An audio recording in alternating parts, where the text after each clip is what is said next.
Olá pessoal, tudo jóia? Professor Igor. Hoje a gente vai tentar conversar um pouco com vocês sobre ética e os planos de saúde. Por que a gente achou que esse era um assunto importante para vocês que ainda estão no início do curso saberem?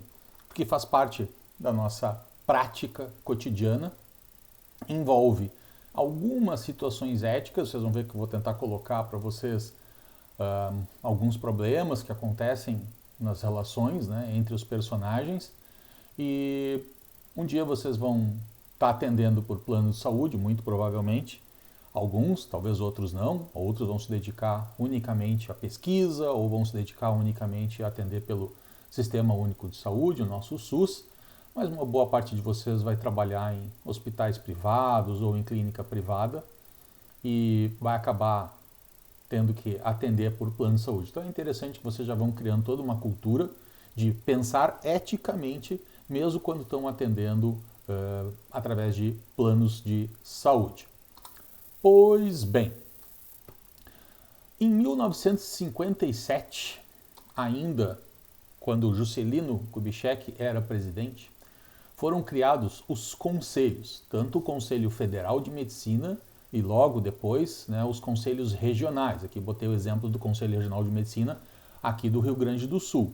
Isso tudo depois foi devidamente regulamentado no ano seguinte, em 58, e mais recentemente revisto e algumas coisas modificadas em 2004. Qual a importância da formação dos conselhos? O médico é um líder da comunidade. Né? Querendo ou não querendo, ele acaba sendo considerado um líder na comunidade. Então ele precisa que a sua atuação tenha credibilidade.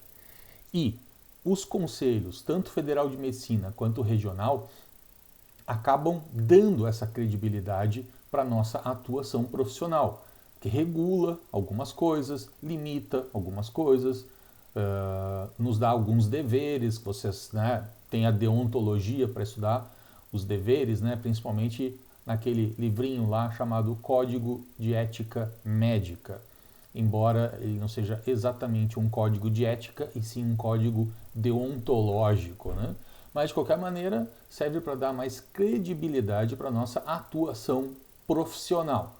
Isso faz com que as pessoas considerem o médico como tendo fé pública, ou seja, o que a gente faz, o que a gente fala, o que a gente assina embaixo tem fé pública, não precisa ser reconhecida em cartório, certo? Na atuação médica. Se vocês assinarem embaixo de um atestado, carimbarem, assinarem embaixo de uma evolução no prontuário, carimbarem, ou assinatura digital, isso tem fé pública, é considerado como verdadeiro, certo? Muito porque os conselhos, a criação dos conselhos, sedimentou essa credibilidade que a sociedade dá aos médicos.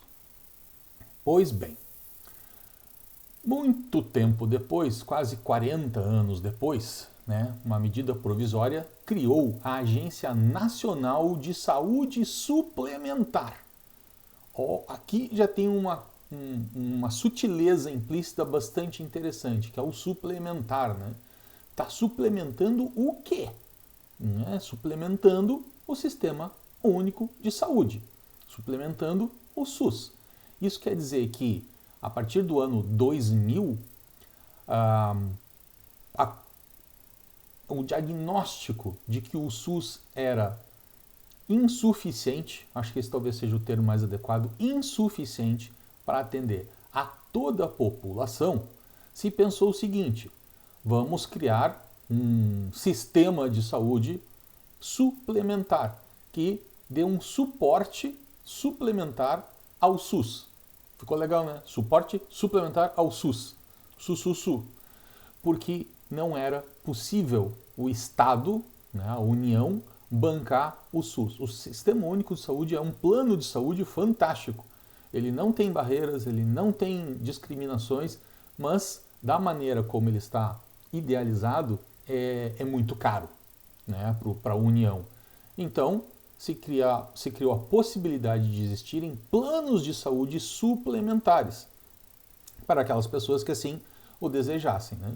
Então, para poder montar adequadamente e dar mais credibilidade diante da sociedade, o governo brasileiro criou a Agência Nacional de Saúde Suplementar, que é atrelada, né, é ligada ao Ministério da Saúde. Quando vocês entrarem no site da ANS, se vocês quiserem dar uma olhada lá, vocês vão poder ver algumas informações interessantes. Por exemplo, o que é a Agência Nacional de Saúde Suplementar?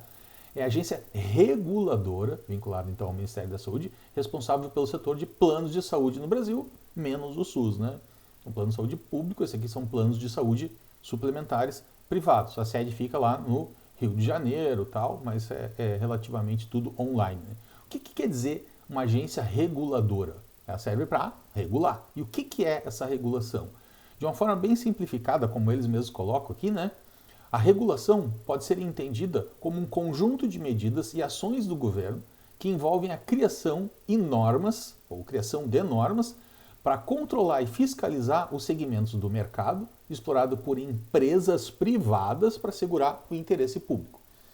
Certo? Então é como se fosse justamente uma fiscalização, um controle, né, daquele serviço que está sendo prestado por uma empresa privada. Então é como se o governo estivesse terceirizando o atendimento, no caso da saúde, né? A missão é promover justamente a defesa do interesse público na assistência suplementar à saúde, regulando as operadoras, né, de determinados setores, setor médico, setor odontológico, inclusive quanto às relações com as prestadoras e os consumidores, ou seja, os hospitais, as clínicas, os médicos, que são os prestadores de serviço, e os consumidores, que são os pacientes, os interessados, os funcionários de uma empresa podem ser consumidores também. E com isso eles pretendem contribuir para o desenvolvimento de ações de saúde no país de uma maneira mais organizada e fiscalizada, né? Então, a visão deles é a Agência Nacional de Saúde Suplementar ser reconhecida como eficiente e que produz qualidade no atendimento de saúde. Os valores situacionais, bota transparência, ética dos atos, tarará, né? Mas às vezes a gente sabe que não é bem assim, embora a ANS seja realmente bastante interessante enquanto órgão regulador, agência reguladora. Bom,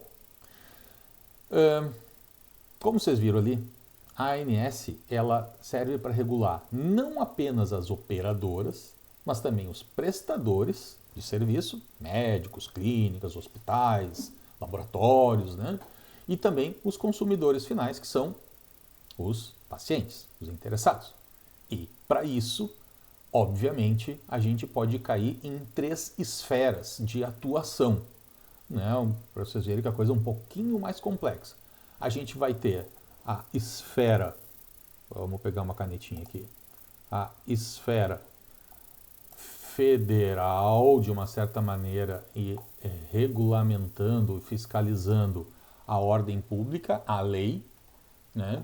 Ou seja, a saúde suplementar tem que respeitar as leis brasileiras, as leis estaduais.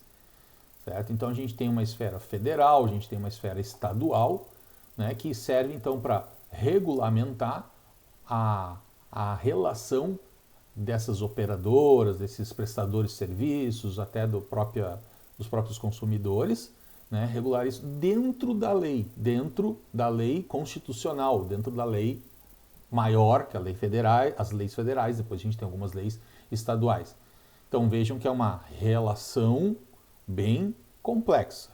Num segundo momento, como existe uma relação de venda de serviços, né, as operadoras de planos de saúde vendem pacotes, vendem planos, né, para os seus consumidores, que são os pacientes.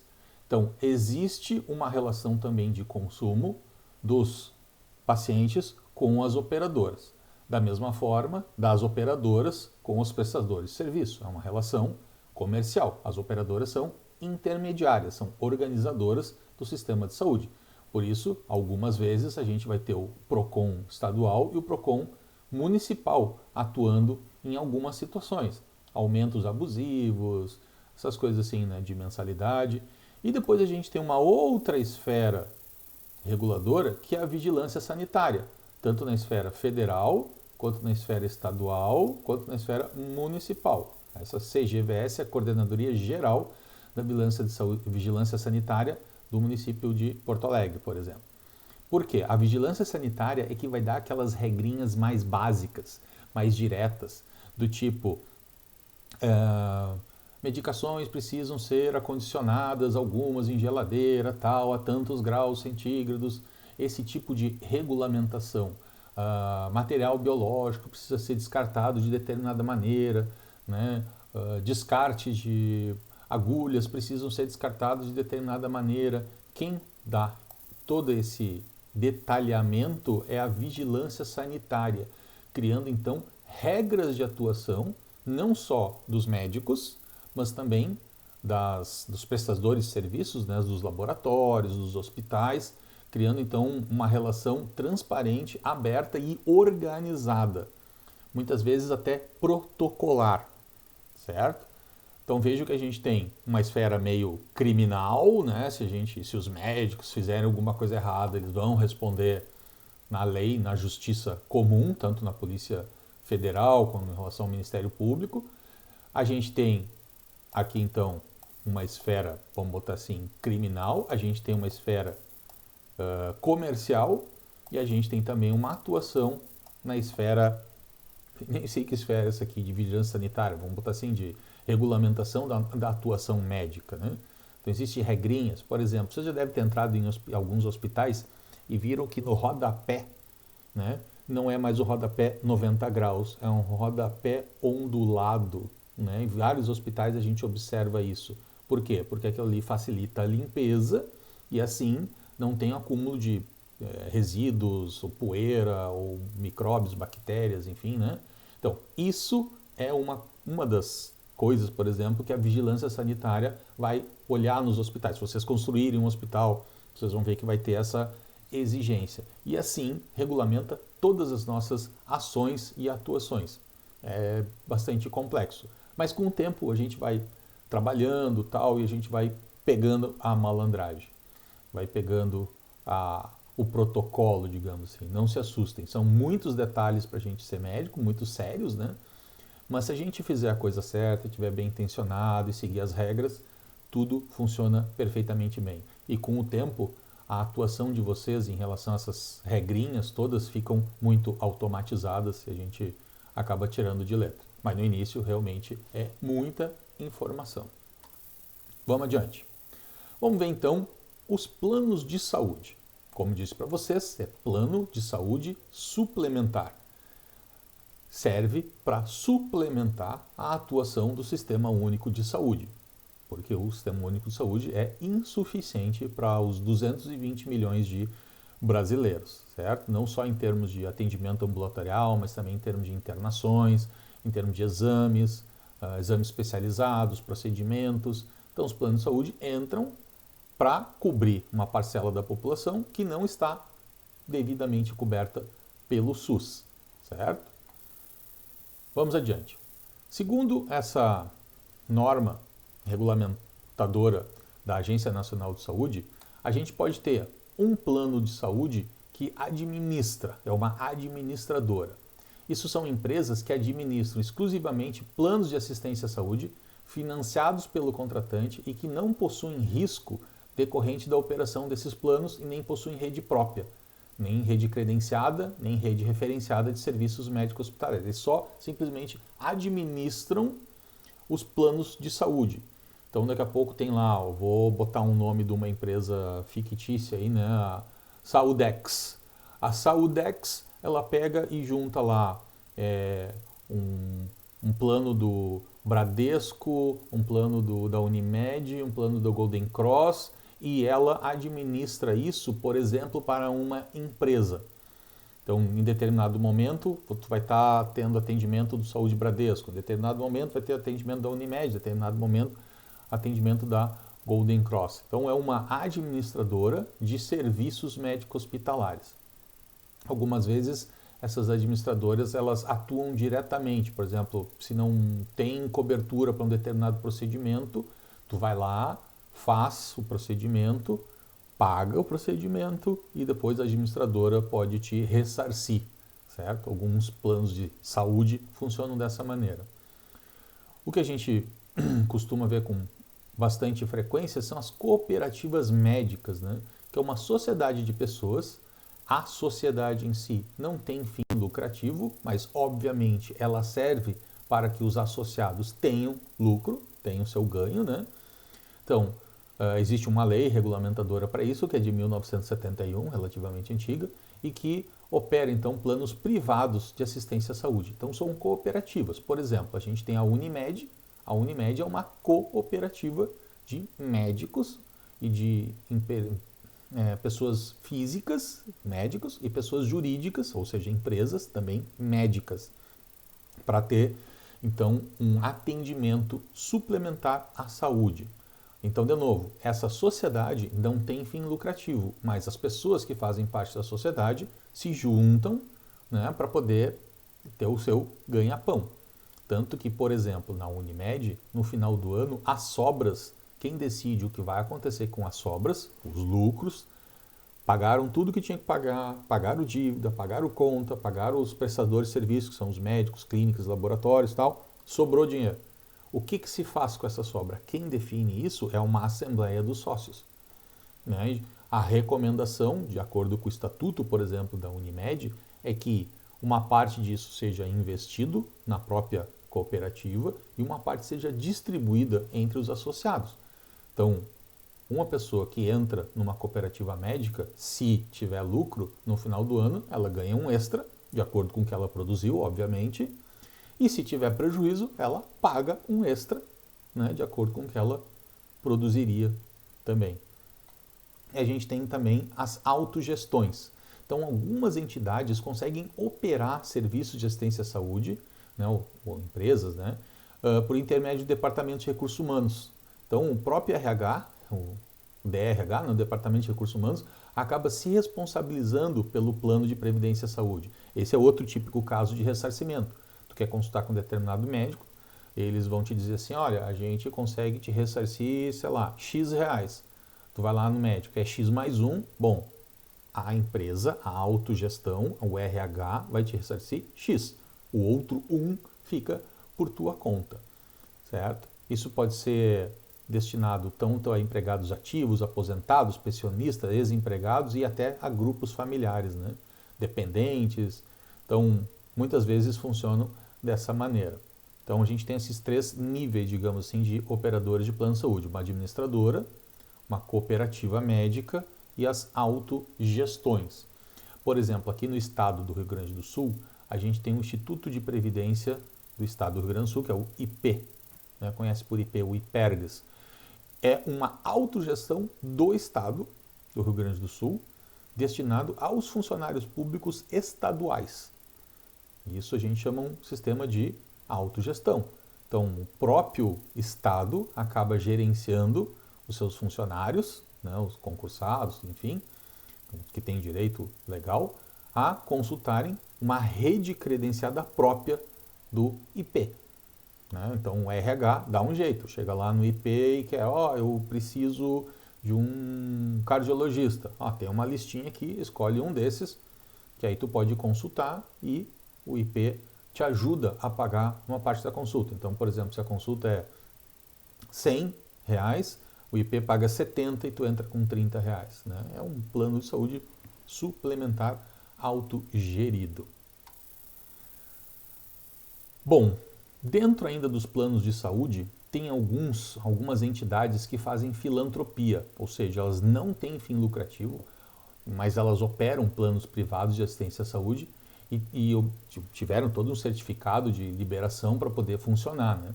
Mas essas entidades também precisam ter uma aprovação filantrópica junto ao Conselho Nacional de Assistência Social, certo? Ser declarado de utilidade pública federal, estadual ou municipal, né? Junto então as esferas competentes. Então, daqui a pouco a gente pega lá a Associação Espírita, ou Federação Espírita do Rio Grande do Sul, né, que tem um hospital. O Hospital Espírita, por exemplo, aqui em Porto Alegre, ele é bancado pela Federação Espírita, que é uma entidade sem fins lucrativos. pode operar um plano privado de assistência à saúde? Pode. Um plano específico lá da Federação Espírita, não teria problema nenhum se eles quisessem. Né? E a filantropia serve, na maior parte das vezes, para reduzir ou até extinguir o pagamento de alguns impostos. Né? Então, reduz bastante o percentual de impostos quando uma entidade é filantrópica, sem fim lucrativo. Tem as medicinas de grupo, a gente vê isso muito em medicina do trabalho, né? Onde empresas ou entidades então operam planos privados de assistência à saúde, excetuando aquelas classificadas na modalidade anterior, que não é filantrópica, não é cooperativa, né? É um grupo que se reúne e aí sim tem fim lucrativo, né? E oferece então como se fosse assim serviço, trabalho para alguns colegas. O pessoal da medicina do trabalho, né, faz bastante medicina de grupo. É uma sociedade na realidade, né? E tem as seguradoras que são especializadas em saúde. Por exemplo, eu posso dizer para vocês que o Bradesco, que é um banco, né, tem o seu plano de saúde, mas ele também pode funcionar como uma seguradora. A Unimed existe.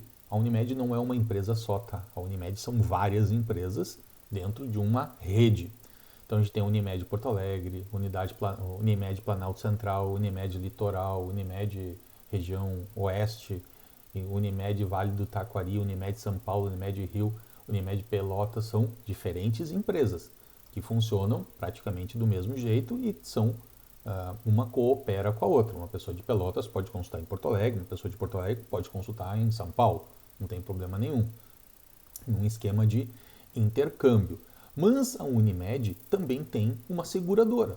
Algumas empresas, por exemplo, podem fazer um contrato com a Unimed seguradora e prestar então a saúde suplementar, né, aos seus funcionários. Então são seguradoras autorizadas a operar seguro-saúde. Né? Muitas vezes então funciona naquele esquema de ressarcimento também. Vejam que essa regulamentação toda ela é relativamente recente, né? No ano 2000. Não é uma coisa que existiu desde sempre.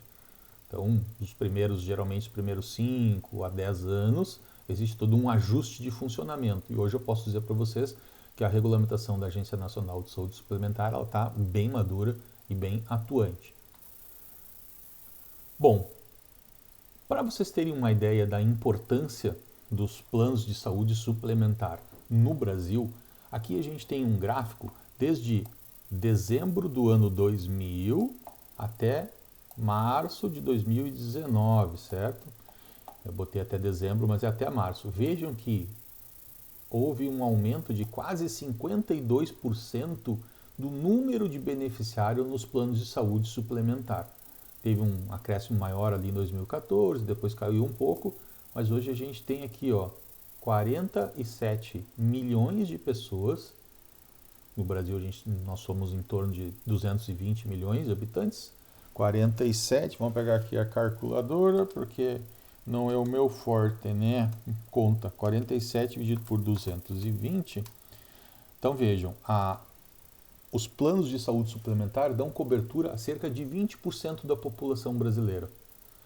Certo? Quem são essas pessoas? Bom, são aquelas que têm esse benefício em decorrência do seu trabalho, da sua profissão, ou aqueles que têm um pouco mais de condição financeira, vão lá e compram um plano de saúde, compram um pacote e se sentem mais seguras para poder ter um atendimento mais amplo.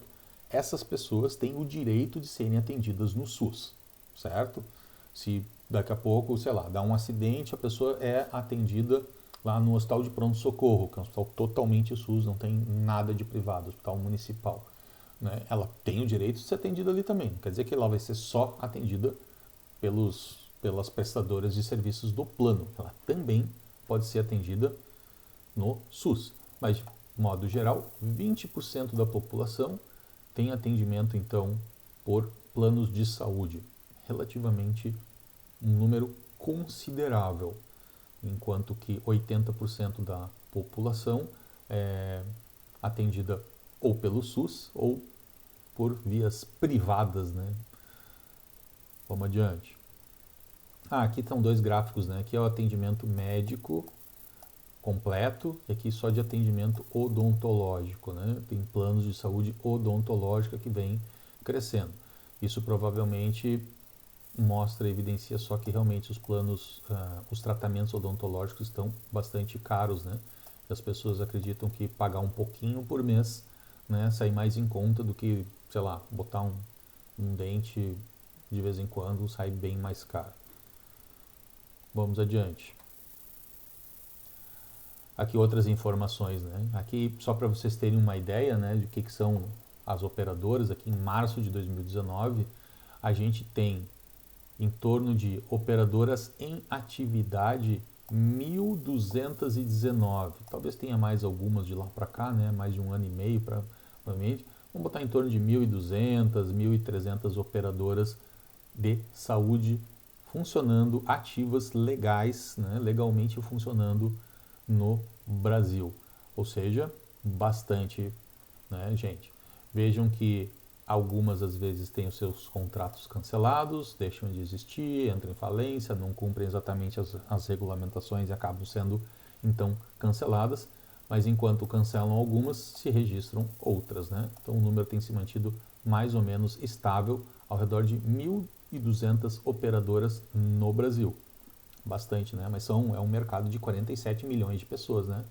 É um mercado bastante profícuo, se a gente for pensar. Deixa eu dar uma apagadinha naquela coisa ali que ficou marcadinho. Tá, não precisa mais que isso. Corta a minha canetinha. Bom, e aqui a gente tem, só para vocês terem uma ideia da complexidade que é ter que gerenciar uma operadora de plano de saúde suplementar, porque tudo tem que ser oferecido. Então, tem que ter tratamento clínico especializado, que são, sei lá, otorrino, bucomaxilofacial, né? Tem que ter consultórios privados, isolados, hospitais especializados, hospitais de câncer, hospital do coração, acho que são os mais famosos, né? Os institutos de cardiologia da vida e os institutos de câncer, né?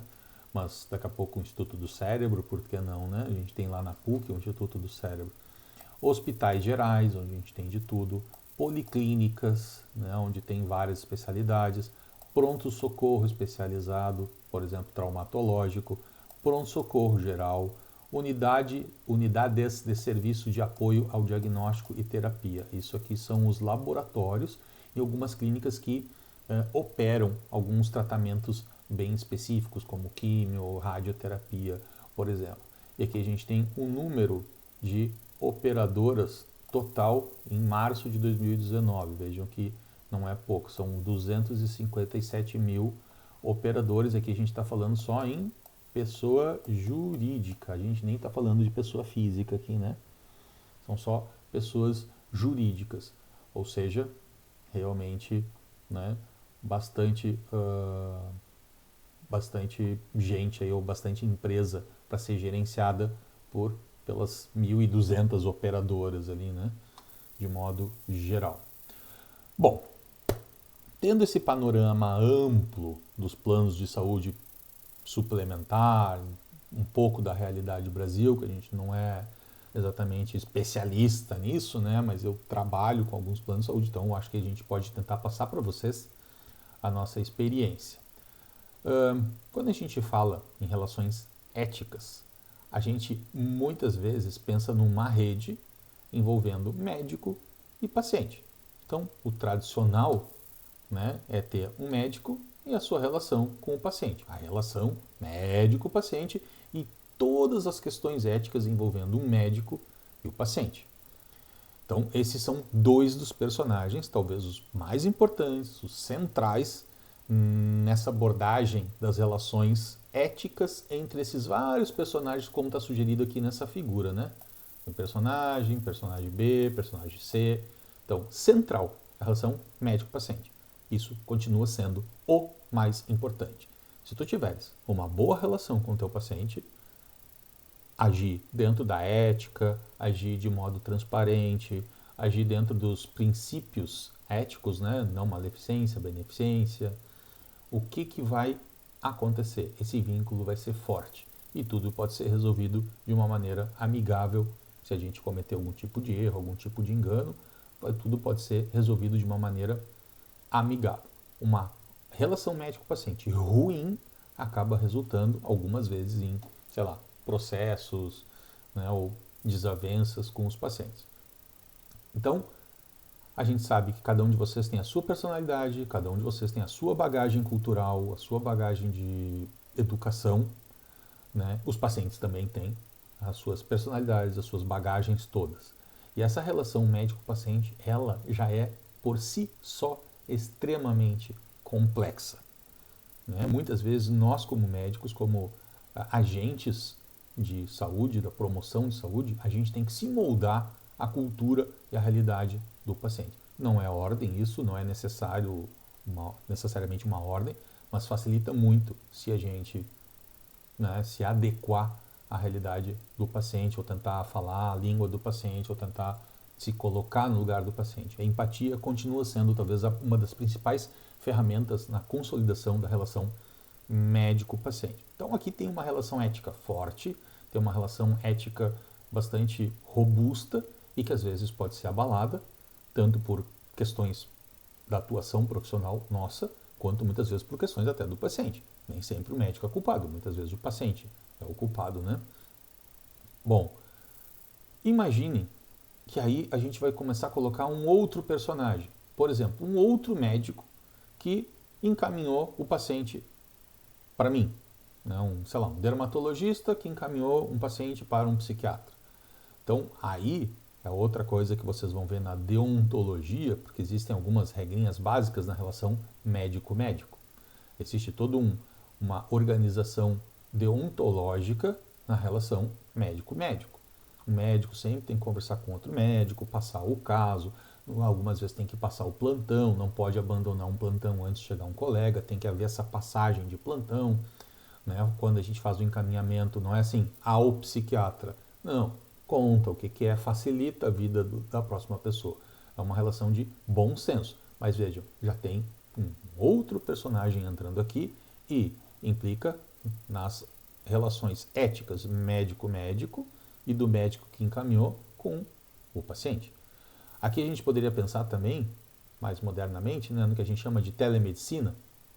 Eu estou aqui diante do meu paciente e através de um vídeo eu estou me contactando lá em São Paulo com um super especialista que vai me ajudar nas condutas com o paciente aqui na minha frente. Eu posso ser um psiquiatra e estar contactando outro psiquiatra, eu posso ser um médico geral comunitário e estar contactando um psiquiatra, por exemplo. Então, existe uma relação médico-médico aqui que implica em atuação ética e deveres, né, que vocês vão ver, já vem na deontologia. Mas vamos colocar mais um personagem aqui nessa história, que são os estabelecimentos de saúde, hospitais, clínicas, laboratórios. Nem todo médico tem seu consultório privado, muitos vão trabalhar para estabelecimentos de saúde, né? Grupos, medicina de grupo, né, que prestam diretamente a assistência ao paciente. Mas esse estabelecimento de saúde vai ter um vínculo com o médico. Né? O médico vai lá, se oferece para trabalhar, ou, né, de qualquer maneira é contratado por um estabelecimento de saúde ou presta serviço para esse estabelecimento de saúde. Vamos botar um hospital, por exemplo. Mas esse hospital, ele também tem relação com o paciente, porque o paciente procura um hospital para o hospital fazer com que o médico atenda o paciente, certo? Uma emergência ou algum tipo de policlínica, por exemplo. Então existe um vínculo, talvez até comercial, entre o paciente e um hospital ou uma clínica, mas existe também um aspecto ético aqui nessa relação. O estabelecimento de saúde precisa seguir algumas recomendações no atendimento a esse paciente. Certo? Vejam que aqui a coisa já começa a ficar bem mais complexa. Paciente que tem um vínculo ético com um hospital, né, procura esse estabelecimento para ter um atendimento médico. A relação médico-paciente continua sendo a mais importante. Né? Mas existe um outro personagem aqui chamado estabelecimento prestador do serviço de saúde que já torna as relações éticas mais complexas. Mas a gente não vai parar por aí. A gente pode ter, por exemplo, as operadoras dos planos de saúde, né, que é o nosso foco aqui. Como é que funciona isso? Funciona da seguinte maneira. As operadoras vão contratar os estabelecimentos de saúde para que, ou contratar diretamente o médico, né, ou o estabelecimento de saúde, para que esses prestadores de serviço, tanto o médico quanto o estabelecimento de saúde são prestadores de serviço, acabem prestando atendimento ao paciente. Então, como é que funciona? Vamos pegar uma canetinha aqui maiorzinha, uma apontadora laser. O paciente contrata uma operadora de plano de saúde suplementar, tem uma relação comercial, tem uma relação de lei, legal aqui, e tem uma relação ética também. A operadora pode contratar um estabelecimento de saúde, um hospital, ou diretamente o médico, né, para prestar serviço de saúde ao paciente. Então, vejam o tamanho do nó que está ficando essa nossa encrenca aqui. Mas, de novo, o forte mesmo é aqui, ó, médico-paciente. Se vocês estiverem, como médicos, sendo pressionados por uma clínica, sendo pressionados pelo plano de saúde e sendo pressionados pelo paciente, digo para vocês, deem prioridade ao paciente. Ah, mas daí a operadora vai me desligar do plano de saúde. Vai, pode acontecer, se vocês fizerem alguma coisa errada, pode. Ah, o hospital vai me demitir porque me pressionou para fazer X e eu quis fazer Y. Ok, mas o paciente ainda é o mais importante, é o nosso fim. A gente está aqui por causa deles, a gente não está aqui por causa dos hospitais e clínicas e laboratórios, a gente não está aqui por causa dos operadores, a gente está aqui por causa do paciente. Então, prioridade, paciente. Se houver atrito, tendência é ir para o lado do paciente, desde que ele esteja correto, obviamente, né? A gente não vai dar razão para o paciente se ele estiver agindo de má fé, agindo de modo inadequado. Mas vejam que a relação ética já começa a ficar conturbada, porque o paciente paga para a operadora, a relação comercial paga para a operadora paga para a clínica e a clínica paga ao médico. O pagamento não é direto aqui. Isso, de uma certa maneira, tumultua, interfere na relação ética. O médico, por exemplo, que atua por um plano de saúde, uma boa parte dos planos de saúde não autoriza cobrança extra. Então, por exemplo, se a operadora me paga R$100 para atender o paciente, eu não vou cobrar mais 50 ou mais 100 diretamente do paciente. Algumas operadoras autorizam isso, não tem problema nenhum. Mas o médico que está prestando serviço para uma operadora, ele tem que saber que tipo de operadora ele está se metendo. Pode ou não pode? Por exemplo, numa cooperativa médica como a Unimed, a gente não pode, pelo menos na de Porto Alegre, a gente não pode cobrar nada extra do paciente. É como se fosse o SUS. Foi atendido pelo SUS, o médico não vai cobrar nada extra para atender aquela pessoa. Certo?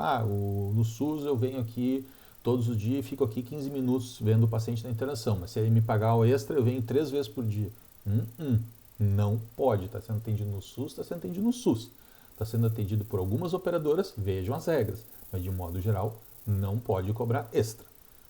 Aí tem que ver se a própria operadora autoriza isso. Está na dúvida? Está no papel de paciente, está na dúvida? Liga para a operadora e pergunta. Fui lá no Dr. Igor, né, passei a carteirinha lá e ele ainda me cobrou um extra. Pode isso? Né? Então, vou dizer que tem alguns pacientes que às vezes querem. Né? Porque na relação que tu tem com o teu paciente, tu vai determinar como que tu vai funcionar no teu consultório privado, por exemplo. Vamos tirar fora aqui os hospitais, tá? Vamos pegar só o médico, paciente e operadora, certo? Consultórios privados. Eu, pessoalmente, minhas consultas funcionam da seguinte maneira. Primeira consulta, 1 hora. Qualquer outra consulta subsequente, 30 minutos. Porque eu faço psiquiatria clínica, eu não faço psicoterapia. E a minha secretária sabe que funciona dessa maneira. Isso independente do paciente me pagar direto, paciente particular, ou eu atender lá pela Unimed. Primeira consulta do paciente particular, 1 hora. Primeira consulta do paciente pela Unimed, 1 hora. Consulta subsequente, meia hora. Eu não diferencio pacientes privados de pacientes conveniados, digamos assim, a gente chama de convênio, né? Que vem por plano de saúde. Te ofereceu para atender por plano de saúde, segue a regra. Não está satisfeito? Cai fora. Não é obrigado a prestar serviço para a operadora, não é obrigado a prestar serviço para aquele hospital. Ah, mas pagam muito pouco. Realmente, pagam pouco. Mas é tu que está lá voluntariamente. Ninguém te obrigou a atender pelo Saúde Bradesco, pelo Golden Cross, ou a 1000, alguma coisa do gênero. Ah, mas agora estão prestando atendimento médico por por vídeo, e estão pagando R$ 50. Isso é um aviltante. Concordo, é aviltante, mas então por que tu tá lá? Né? Por R$ 50, eu, sinceramente, ainda tem que descontar imposto, né? Eu, sinceramente, por R$ 50, acho que eu vou fazer pé e mão. Não, é muito menos responsabilidade, no máximo é não tirar um bife ali do dedo de alguém, né? É muito mais tranquilo do que toda a responsabilidade que a gente tem por atender um paciente.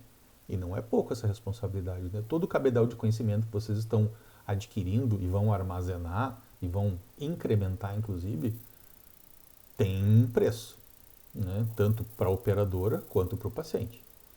Então, vejam que a relação ética aqui, como o pagamento muitas vezes não é direto do paciente, né, complica. Por exemplo, a relação médico-paciente. Tem muito paciente que tem plano de saúde, ele não se vincula com o médico, ele se vincula com o plano. Então, assim, o médico deixou de atender a Unimed, ele muda de médico. Bem frequente, por exemplo, mulheres, né, vão lá no ginecologista e tal, o gineco para de atender pelo plano, elas trocam de gineco. Elas não trocam de plano, elas trocam o gineco. Né? A gente sabe que as condições econômicas levam para esse lado, mas vejam que aqui tem uma interferência comercial na relação médico-paciente. Bastante importante. De novo, mais importante, relação médico-paciente. Certo? O dinheiro, pessoal, no nosso trabalho, ele precisa ser consequência. Ele não pode ser a causa de vocês estarem aqui fazendo medicina. Ele tem que ser a consequência do trabalho de vocês. E é por isso que médico ganha bem, porque médico trabalha muito. Né? Não pense que vocês vão trabalhar ali das 8 às 14 e depois vão curtir o resto do dia. Vocês vão ver. Início de carreira, mais de 12 horas por dia. Né? Hoje é sábado, eu estou aqui de tarde, são 5 da tarde, eu estou aqui gravando aula, por exemplo, para vocês. E vocês, alguns vão estar fazendo plantão, alguns vão estar atendendo, alguns vão estar em emergência, né? Então, médico ganha bem se pensar assim, dinheiro é consequência. Dinheiro não pode ser a causa. Fiz medicina para ganhar dinheiro. Dá tempo para mudar ainda. Tem coisa que dá mais dinheiro com bem menos trabalho e bem menos responsabilidade. Certo? Então, pensem, quando vocês, início de carreira, assim, mas é melhor eu ganhar R$ 50 uma consulta do que não ganhar nada. Pensem que vocês vão estar, de uma certa maneira, comprometendo a relação de vocês com o paciente. Vocês vão, no início é bom, mas 2, 3 meses depois, vocês já vão ver que as responsabilidades, as encrencas que vocês vão passar pelo atendimento, não está sendo compensado por aqueles R$ 50 ali que estão pagando para vocês. Né? Isso uma coisa que a gente tem que deixar bem claro. A interferência comercial não pode existir na relação médico-paciente. Mas a operadora me glosou. Glosar é quando eles não pagam. A gente atende o paciente, manda lá o atendimento para a operadora diz, não vou atender, porque, por exemplo, já me glosaram porque eu atendi num feriado. Atendi pacientes num feriado quarta-feira. O que eu faço no feriado quarta-feira? Vou para o consultório. Atendo. Tem gente que gosta de ser atendido no feriado. Aí uma operadora do interior, uma Unimed do interior disse, não, a gente não autoriza atendimentos no feriado. E não me pagaram. Né? O que eu faço? Vou cobrar do paciente? Não, eu tenho que brigar com a operadora, né? Então, se a operadora não me paga, paciência. Atendi de graça, faz parte da nossa profissão. Eventualmente vai acontecer, vocês vão ver. Mas não termina por aí. Existem outros personagens que a gente já arrolou anteriormente, como, por exemplo, os órgãos de fiscalização, Conselho Regional de Medicina, Conselho Regional de Farmácia, Conselho Regional de Enfermagem, que vão fiscalizar o quê? Os estabelecimentos de saúde.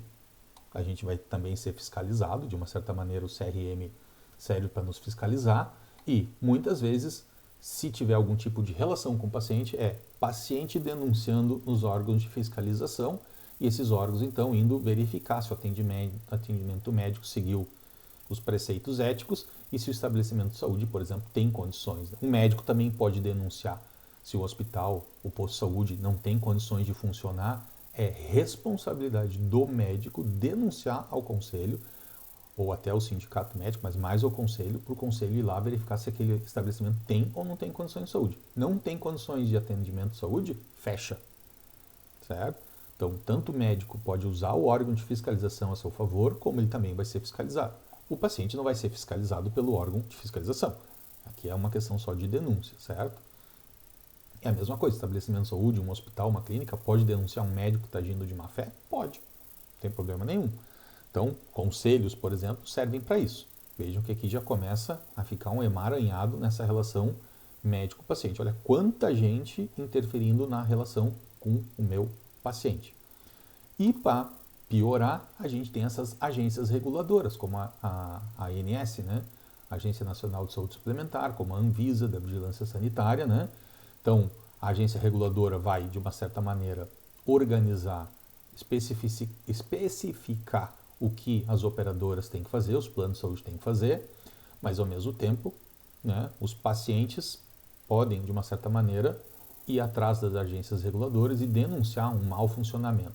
A maior parte das queixas dos pacientes em relação às operadoras, junto à ANS, por exemplo, é falta de cobertura de algum procedimento. Acho que é uns 70%, 80% das queixas é falta de cobertura.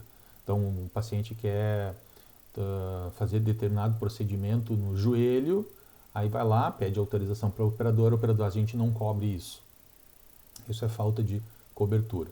Aí vai lá na agência reguladora e denuncia, olha, a Saúdex lá não quis cobrir a minha operação no joelho. E a agência reguladora vai então verificar se a operadora está ou não está agindo corretamente.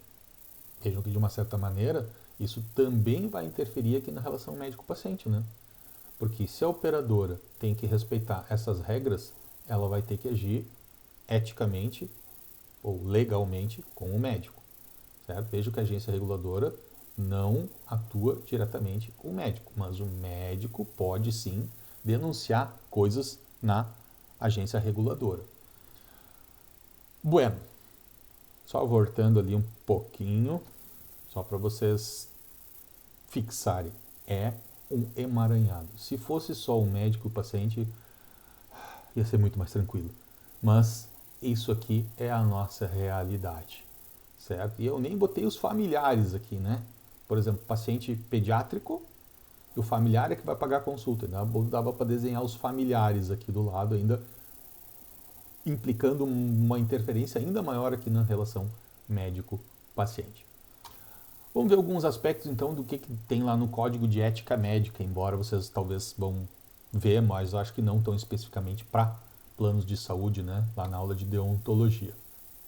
A gente sabe pelo Código de Ética Médica, é vedado ao médico o exercício mercantilista da medicina.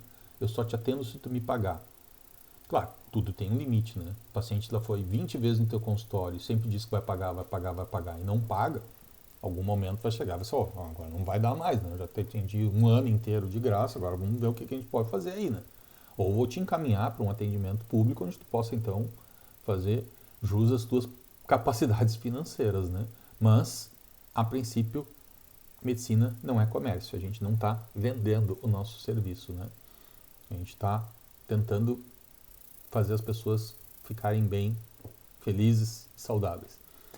É vedado ao médico permitir a inclusão de nomes de profissionais que não participaram do ato médico para efeito de cobrança de honorários. Isso é muito frequente nas cirurgias, né? Então, um cirurgião entra, tem um espaço ali para ter 3 auxiliares, mas só tinha 2. O Joãozinho faltou, não deu, não furou alguma coisa. E o nome dele vai para ele ganhar um extra, né?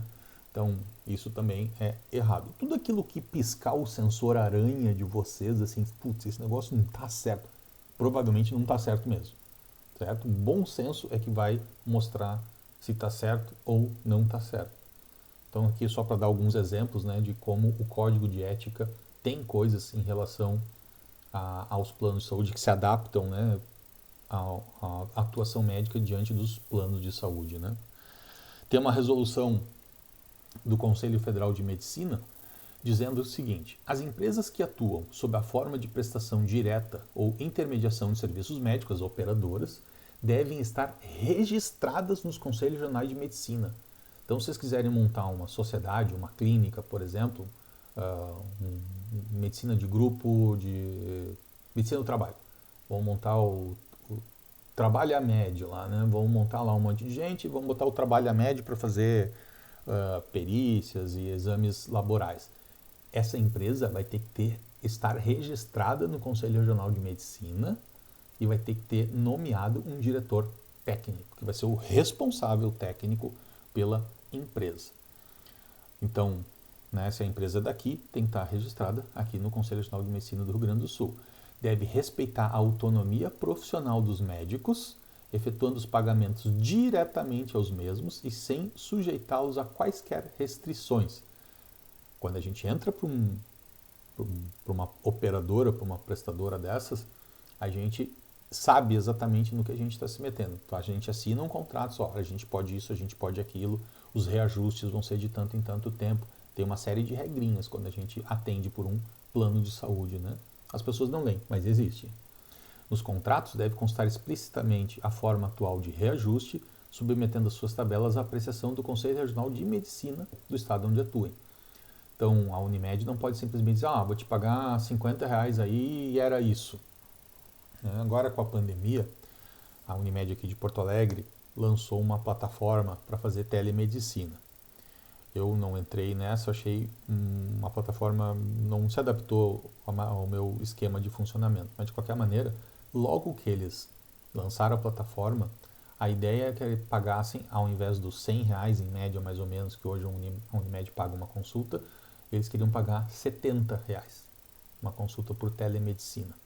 Certo? Lançaram essa proposta, tudo, só que isso não tinha sido aprovado no Conselho Regional de Medicina, que assim que ficou sabendo, né, achou um preço aviltante, foi lá, notificou a Unimed, não autorizou a Unimed a fazer por esse preço, a Unimed tem que fazer o mesmo preço de atendimento presencial, mesmo preço para atendimento por telemedicina. Alguns vão dizer, não, mas não é justo, tinha que ser mais barato, porque afinal de contas o quê? Diminuiu a responsabilidade do médico porque consulta por tele? Não. Vocês vão usar menos o conhecimento de vocês porque vocês estão fazendo consulta por tele? Não.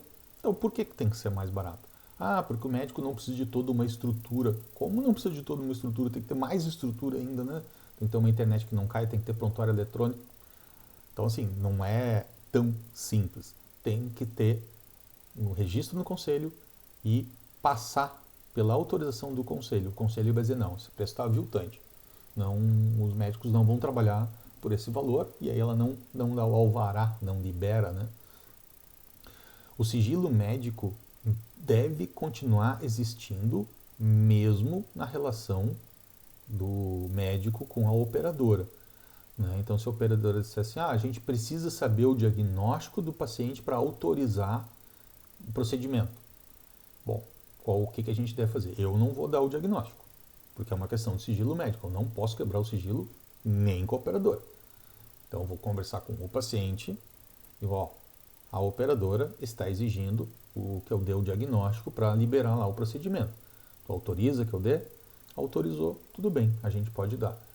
Não autorizo. Bom, então tu vai lá e briga com a operadora, porque é tu que contratou a operadora. Está aqui a minha indicação, a justificativa de por que precisa tal procedimento. Briga com a operadora. Aí a pessoa vai ter que abrir todo um processo administrativo na operadora para ver se consegue liberar aquele procedimento, por exemplo. Sem o diagnóstico, né? Sem a gente abrir o diagnóstico. Então, a questão do sigilo médico continua, mesmo a gente prestando serviço para uma operadora. Mas aí a operadora vai ficar braba comigo. Vai. Não vai, né? Mas a gente tem esse medo, né, de perder o ganha-pão da gente, né? Bom, tem uma outra aqui, né?